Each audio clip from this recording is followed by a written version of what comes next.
Thank you very much, everybody. Appreciate it. Thank you.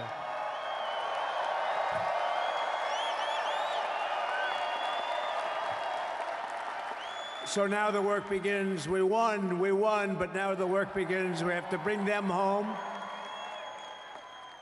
And you know, tonight I'm going to be signing on the J6 hostages, pardons, to get them out. And as soon as I leave, I'm going to the Oval Office and we'll be signing pardons for a lot of people, a lot of people. And thank you to Steve Witkoff. He's a great guy. He's a friend of mine. He's been a very successful man. He's a great negotiator. He's a wonderful guy. People love him. And he's got a tremendous power of persuasion. And that's what we need. We don't need stiffs. We don't need stiffs. We got a lot of stiffs. You just had a whole load of them. And to the former hostages with us today, welcome.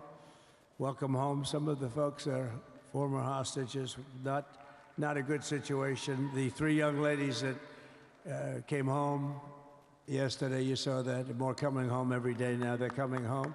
But they were hurt. They were hurt. They were hurt. One had her head blown off, fingers on her hand, and her hand indeed was blown off. She was trying to defend herself from a bullet being fired. Do you believe this? A bullet knocked off her hand. I don't know. You look at it, it's a disgrace. We never stopped praying for you, and we're so glad that you're reunited with your friends and families, and God bless you all. And some of them are just saying, no, my son is gone, but please just bring home his body. Right, Steve? Many of you have told me that your son is gone, but bring home his body. It should have never happened. 3 years, it's ridiculous. Should have never happened. Wouldn't have happened. I also want to express my tremendous gratitude to the hundreds of thousands of proud American patriots who came from all across the country to join us in this celebration. It's a celebration of a big win.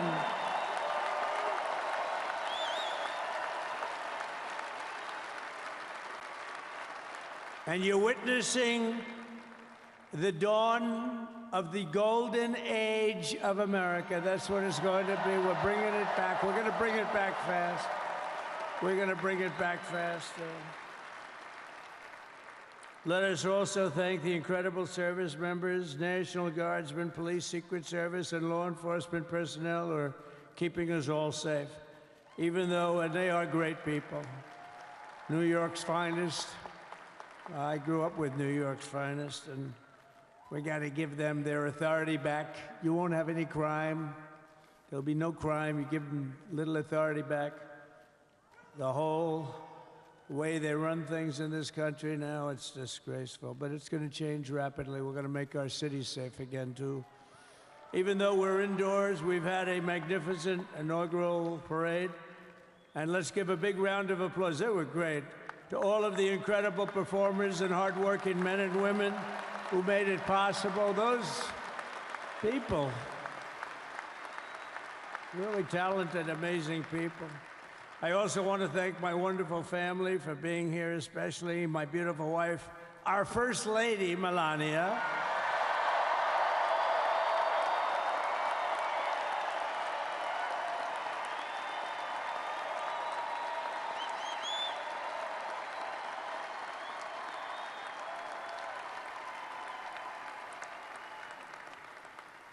I love our First Lady. And also, JD. How good has JD been? And his beautiful wife, Usha. How good is JB? JD has been great. He's another good negotiator, Steve. He's a great negotiator, too. We need negotiators in this country. But so many of the people on the stage behind, not only family members, as an example, Lara Trump, the wife of Eric. She was the head of the Republican Party, along with my friend Michael. Stand up, the two of you. What a job. What a job they did. They worked so hard. They knew there'd be rigging, but they said, we're going to make it too big to rig, and we did. We made it too big to rig. We won every swing state by a lot. We won the popular vote by millions and millions of votes. We won the whole ball of wax.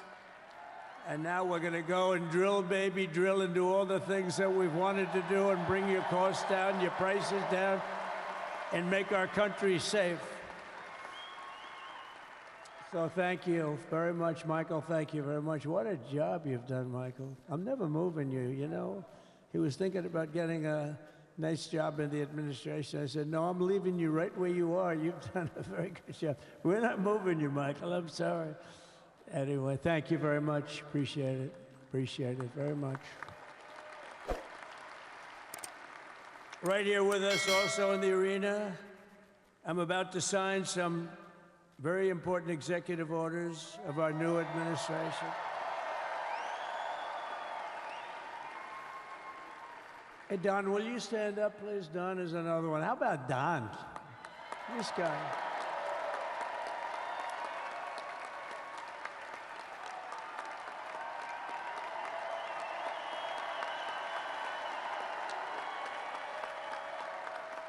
He's a popular one. He goes out and speaks. He gets a big crowd. He's a little on the rough side sometimes, but that's what you want. He's done a fantastic job, and he loves our country. Thanks, Don. Great job. You've done a great job. And Ivanka.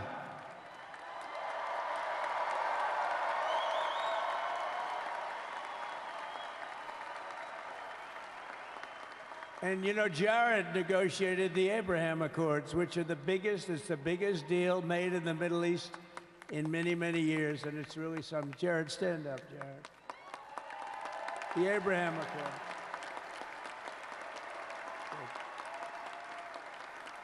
And Tiffany's going to have a little baby.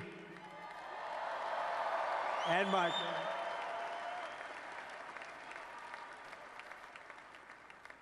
And then I have a very tall son named Barron. Has anyone ever heard of him?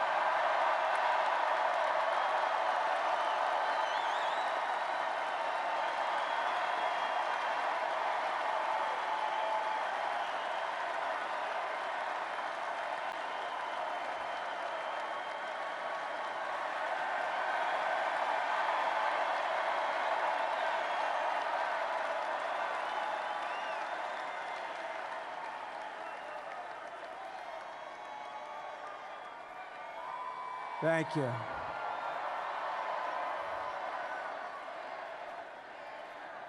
He knew the youth vote. You know, we won the youth vote by 36 points. And he was saying, Dad, you got to go out and do this one or that one. And we did a lot of them. And he respects them all. He understood them very well. And he said, Dad, you got to go out, do Joe Rogan, do all these guys. And we did. We did. And Joe Rogan was great. They were all great, right? Aaron, they were all good. He understood the market. Another famous one, how about Kai? Stand up, Kai.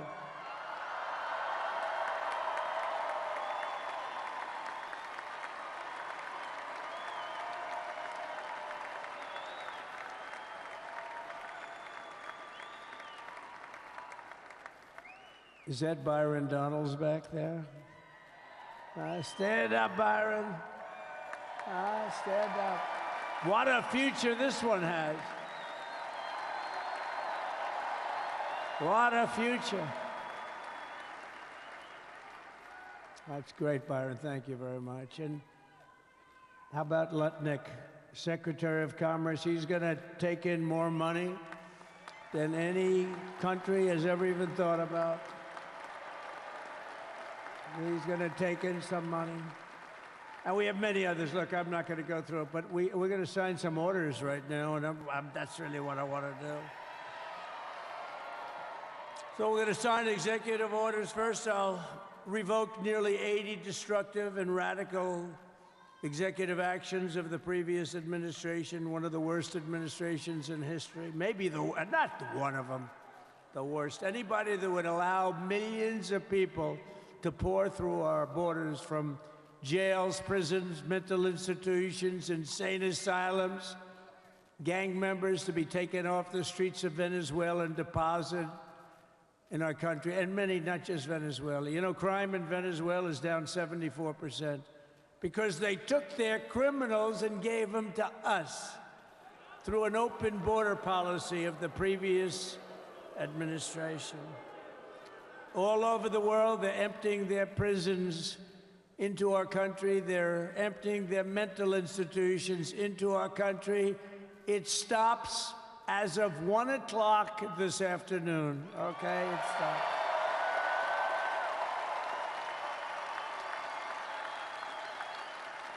So I'm revoking nearly 80 destructive, radical executive actions of the previous administration. They'll all be null and void within about, what, 5 minutes? Is that them over there? 5 minutes?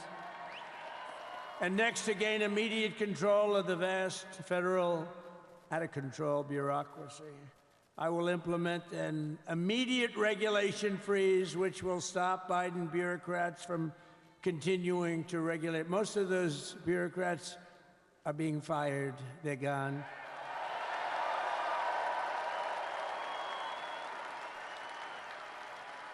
Should be all of them, but some sneak through, but we have to live with a couple, I guess. I'll also issue a temporary hiring freeze to ensure that we're only hiring competent people who are faithful to the American public.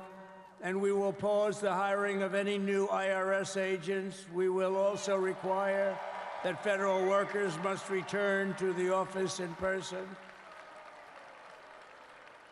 And we're going to take the 88,000 people that they hired to go after you with guns. By the way, they're allowed to use guns and harass you like they were so many other people. Remember this? Okay, remember? Do you remember a little statement about tips? Does anybody remember that little statement? I think we won Nevada because of that statement. But they went out and harassed you over the tips. In other words, we are restoring control of our government to the people. We're going to take those 88,000. Let's see if they'd like to work on the border, because that's where we want them, really.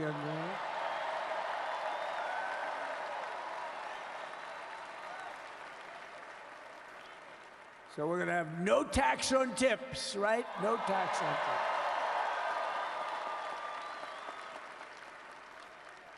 And we may have, like the Speaker of the House, is he here? He's done such a good job. Is Mike here? He's around here someplace. I saw him just a little while ago. Hello, fellas. Look at you guys. Yeah, I know it. He's great. He's doing great. They're all doing good. The Republican Party has never been unified like it is right now. They want to save our country. And we're going to more than save it. We're going to make it greater than it's ever been before by a lot. Next, I'm going to sign a presidential memorandum directing every member of my cabinet to marshal every power at their disposal to defeat inflation and rapidly bring down the cost of daily life, because your costs have gone through the roof in the last 4 years. Perhaps you didn't notice. Does anyone notice their costs are like double, triple, quadruple? You can't buy bacon. Apples have doubled in price. You want an apple, anybody? Pay twice what you did 2 years ago. We'll put more money in your pocket, and we'll bring back the American dream and to reduce energy costs and liberate our economy. So we have more oil and gas than any country in the world, and we're going to use it. We're not going to do the wind thing. Wind. Big, ugly windmills, they ruin your neighborhood. They ruin you. If you have a house that's near a windmill, guess what? Your house is worth less than half. And did you see up in New England with the whales? You see what's happening? So they had 2 whales killed in about 14 years. Last year and the year before, total, they had 28. So if you're into whales, you don't want windmills either. And they're the most expensive form of energy that you can have by far. And they're all made in China, by the way, practically all of them. And they kill your birds and they ruin your beautiful landscapes. But other than that, I think they're quite good, right? Now, remember when we used to joke and kid when we were kidding, but we don't kid anymore? They want to watch the debates on television. They want to watch your favorite president on television. But the wind isn't blowing, so we can't watch television that night, Gladys. Remember? Gladys, I'm sorry, the wind is just not blowing. We're not watching Trump tonight. But I'm immediately withdrawing from the unfair, one-sided Paris Climate Accord ripoff. The United States will not sabotage our own industries while China pollutes with impunity. You know, China, I mean, look, they use a lot of dirty energy, but they produce a lot of energy. And when that stuff goes up in the air, you know, it doesn't stay there. It's not like you got a wall. We love walls, don't we? Not like you have a wall around and it doesn't. It floats into the United States of America after 3.5 to 5.5 days. It floats across the oceans and it comes right over your neighborhood and it falls into your neighborhood. So they all say, we have to fight for cleaner air, but the other dirty air is dropping all over us. So what the hell are they talking about? Unless everybody does it, it just doesn't work. You know, we had the cleanest air and the cleanest water that this country's ever had under the Trump administration, and we didn't do anything to stop jobs and stop production. Believe me, you're going to see a lot of companies come pouring back because tariffs. I always say tariffs is the most beautiful word to me in the dictionary. Then I was reprimanded by the fake news. They said, what about love, religion, and God? I said, I agree. Let's put God number one. Let's put religion number two. Love, I don't know. We got to put that number 3, I guess, right? And then it's tariff. Because tariffs are going to make us rich as hell. It's going to bring our country's businesses back that left us. And I'll also sign an executive order to immediately end federal government censorship of the American people. In America, we believe in free speech, and we're bringing it back starting today to stop the weaponization. Oh, do I know about that? These creeps. Deranged Jack Smith. You ever hear of him? Deranged. He's a deranged prosecutor. He's sick. They suck him on me. He's now been reduced to getting on an airplane, going back to The Hague or wherever the hell he came from. We got to get rid of that guy. Hey, was he one of the many people that got a pardon today? Did they pardon Jack Smith? You know, did you know that Biden, while I was making my speech, pardoned his whole family?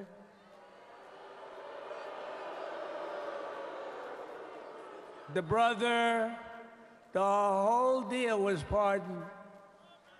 Can you imagine that? While I was making my speech. Did everybody hear my speech? Did you like my speech?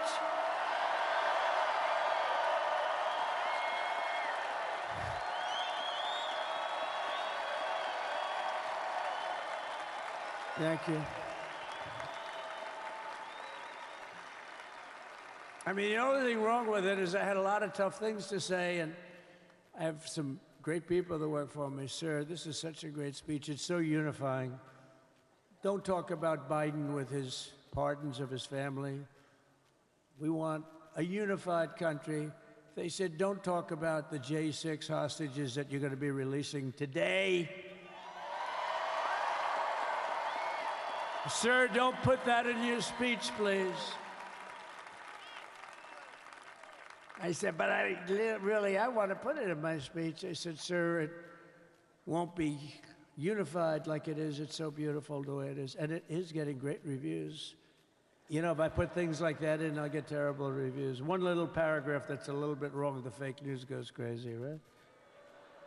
So I said, all right, I won't put it in my speech, but you know what? I'm speaking in front of a hell of a lot of people at a place called Capital One Arena, and I'll talk about it there. So we're going to be going over the beautiful Oval Office, one of the great offices in history. Even if it wasn't beautiful, it's the Oval Office, but it is beautiful. And we love the Oval Office. It all starts with the wars start and end there. Everything starts and ends at the Oval Office. We love it.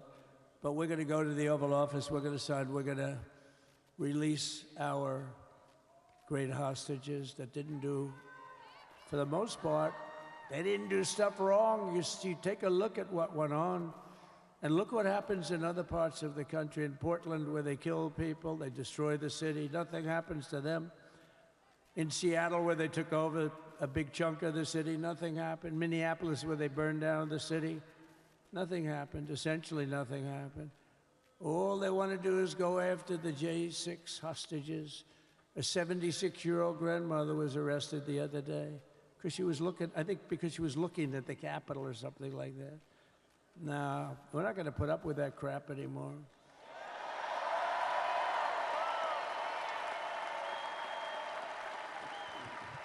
And to stop the weaponization of law enforcement, I've been investigated more than any human being in the world. I believe I have the all-time record. Every day a subpoena. Every single day would get subpoenas.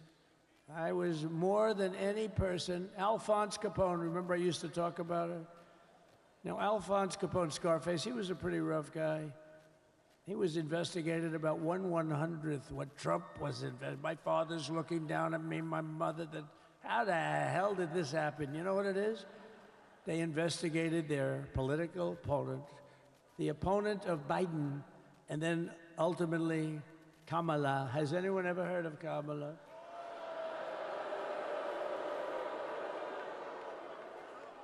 We had to beat two opponents, you know? We had to beat Biden, then we beat him. Now he goes on top. The guy was like 39 points down. I think I could have beaten Trump. They should have left me in, I would have beaten. No, his debate performance wasn't the best, right? That's what killed him. And then they had to change, and that's like you get into a fight. The great Dana White spoke last night. We love Dana White, right? UFC. That's like he puts in two fighters, one of them's getting creamed, getting really beaten, and they say, all right, take him out, let's put somebody else in to finish up the fight. That's what they did to us. They gave us somebody new, but we took care of both of them. So we beat actually two opponents. But to stop the weaponization of law enforcement and our government, I will also sign an order directing every federal agency to preserve all records pertaining to political persecutions under the last administration, of which there were many, and beginning the process of exposing any and all abuses of power, even though he's pardoned many of these people. Can you believe it? He's pardoned them. You know why he did it while I was speaking? Because that way I couldn't speak about it. I was speaking. I didn't know he did it. I finished my speech, and they said, sir, he pardoned his whole family. I said, oh, can I go back out there and talk about it? Somehow that wouldn't be very elegant. Our First Lady would say, please don't do that. But we have plenty of time to talk about it, and we will. We're doing all of this on our very first day in office. You know, don't forget, we've been in this position, really, where we won the primaries in record time. We were the fastest win of a primary ever in political history, which is a very nice thing. It's nice to know. Well, the second election was rigged, so we knew we were doing well. And if it wasn't, you know what? If it wasn't, I would have never run. But the third one was just a monster. Boy, was that a big one, huh? That was a big one. On the second one, we got like 10 or 12 million votes more than the first one. How about that? We did great on the first one. We did much better on the second one. But bad did we do well on the third one. So we're gonna have some fun. It's very simple. We're gonna make our country great. We're gonna make our country great again. We're gonna make America great again. How good a name is MAGA, though, right? You know? I was going to say, keep America great, but unfortunately it wasn't great. Can't say keep it great. It will be great again, but CAG, keep America great, CAG, I don't think it's ever going to replace MAGA. Does anybody like CAG? I don't think so. It's never replacing MAGA. Nothing will ever replace MAGA. MAGA was the most successful political operation, political movement in the history of our country, maybe in the history of the world. Let's see what happens, because we're not finished yet. We're not finished yet. We got a long way to go. But we're doing this on the very first day in office, and in just a few moments, I'm not only signing the release of the J6 hostages, I'm signing other things that you're going to love. Oh, you're going to be happy reading newspapers tomorrow and the next day and the next day and the next day. So I just want to thank, I mean, look at this place. It's full to the rafters. You don't have any. Look at those people up there. You don't have any empty seats. And by the way, the Capital One owners, they are so good. We got to root for their teams because they have been so great to MAGA, to us. And I just want to thank Ted and everybody. You guys have been fantastic. And the ice hockey team's doing great. Ovechkin's pretty good, right? They're doing great. So I want to thank them, Capital One arena owners. They have been absolutely fantastic. And thank you once again to everyone. And I can only tell you, you're going to be very happy. You're going to watch a lot of good things happen. We got to stop some wars that are happening and going on. Some stupid things are happening. The war with Ukraine would have never happened, and it has. As you know, Israel would have never been hit on October 7th, and none of you would be up here. None of you would even know anything about this tragedy that you're going through right now. But Iran was broke. Anybody that bought oil from Iran, they couldn't do any business with us. You're not going to do business with America. China passed. Everybody passed. They were broke. They didn't have money for Hamas. They didn't have money for Hezbollah. And your sons would be alive, and they certainly wouldn't be incarcerated like they are. It's a shame. But we're getting a lot of people out in a short period of time. So I'm going to go right over to here, and I'm going to sign in front of you. Is that okay? Good.